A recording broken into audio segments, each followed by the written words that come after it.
In this video, we're going to look at Foundry Insight, a point-and-click app for exploring and analyzing your ontology data.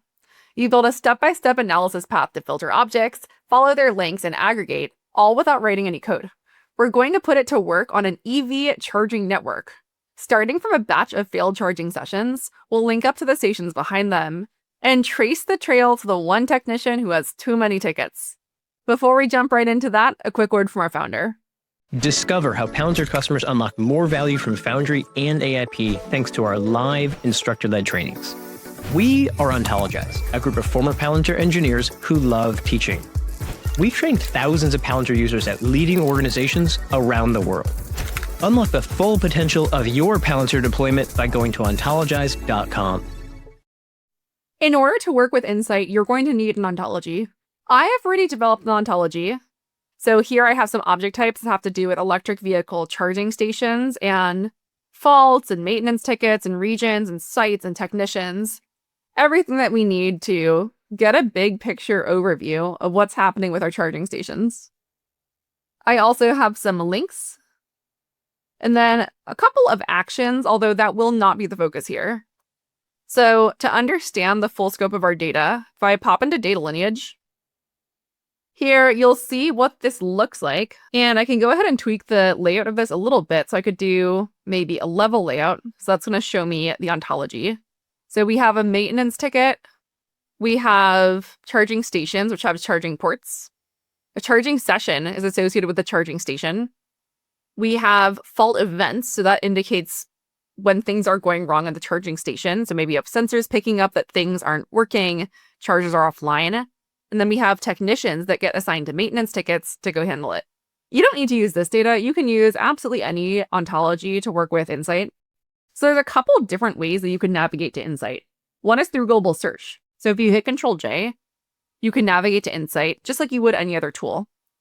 But you can also navigate to Insight from, say, Ontology Manager. So if you were in Data Lineage or Ontology Manager, if I wanted to start with, say, a charging session, if I were to click on View Objects here, that will take me right to Insight. You could also get there from Ontology Manager. Your Insight analysis is composed of paths, kind of like how a contour analysis is composed of paths. In this case, we're going to be focusing on one path. From a path, you can do things like copy a link to the path for your coworkers. You can publish the results of an object set, duplicate the paths, export to Excel, or save a static list.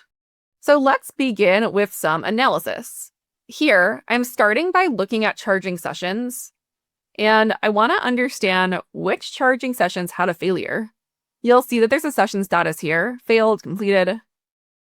So to understand my capabilities here, I have a couple of options. I can do filtering, I can traverse links, which we will do, and I can do transformations, union, intersect, subtract, group by, property charts, derived property SQL, and Vega charts. I'm going to start with a filter. So if I click on filter, I am going to filter by session status. So if I click on session status, I care about these failures. So interrupted might also be interesting, but let's start with failures for now. So now I have narrowed this down. So I'm now looking at 351 objects. And the next filter I'm going to add, so if I click right here, I can go ahead and add another filter in. I'm going to click on add condition. And I want to look at failures only within the last 30 days. So if I click on start time, I can filter for start time is within a relative range. And I can look at anything from, let's do 1 month ago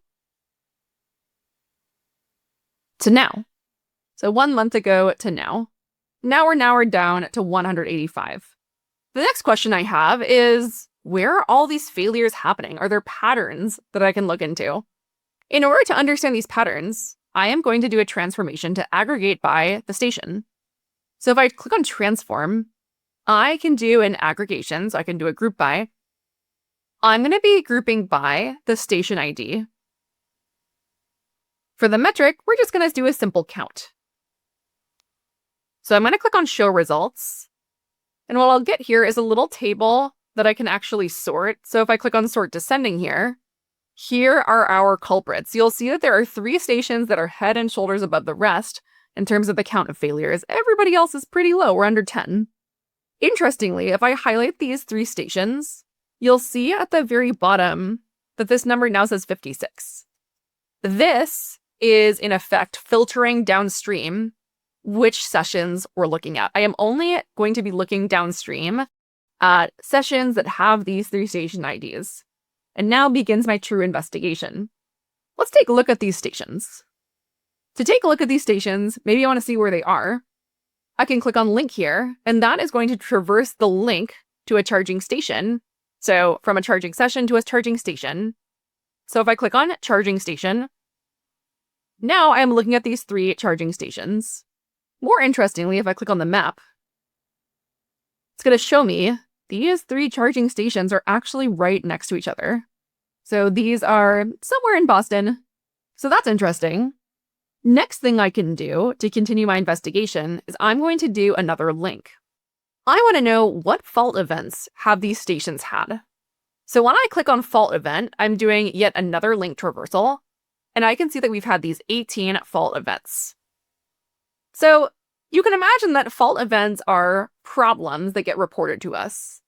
Realistically, they're going to be things that either mechanics are reporting or that get automatically reported. So for example, if a sensor detects that we're overheating, a fault event would be created if the power was interrupted, and so on. So fault events could cause charging session failures, or they could be associated with them. So now I'm going to do yet another hop here to continue my drill down. So the question is, why aren't these things getting resolved? Right? Why are we still having failures? So if I click on link here, I want to know what sorts of maintenance tickets do we have open. So we have a couple of different maintenance tickets. The question is, which ones are the highest priority, and are those getting resolved? I'm going to go ahead and add another filter here. So if I click on filter, I'm going to filter by priority and look only at those P1 and P2 tickets. So we'll see that we have 4 tickets right there. And interestingly, out of those 4 tickets, 3 of them are assigned to the same technician. So that could be alarming. It's possible the reason why we aren't resolving these things is because that technician is overworked. At this point, we've done some level analysis. Of course, we could also do more. We could start another path. There's always more investigation we could do. But at this point, our analysis has led us to a possible action. Tech 7 just might be overworked. So let's look at that ticket that has just been open for quite a while now. And if I click on that one, you'll recognize this as the object view. And this will also display any ontology actions that we have associated with this object. So at this point, I could make a decision to reassign this to maybe Tech 9. And so if I click on Reassign Technician, then I'm going to go ahead and assign this one to Tech 9. And then I'm going to hit Submit. And now you'll see that that ticket is officially reassigned. And Tech 7 now has something off their plate. So what can I do at this point? First of all, I can save my work. If this is an analysis that I'm going to want to repeat, there's actually 2 options here. One is you could make it a workshop click path. That's going to make something that's a little bit more long-lived, something that's more designed for repeated use among large groups of people. But I could also go ahead and save this. So when you click on save, you're saving this workbook. So I would call this Gena failed session analysis. Could describe it. And then you have an option to publish the paths as an object set.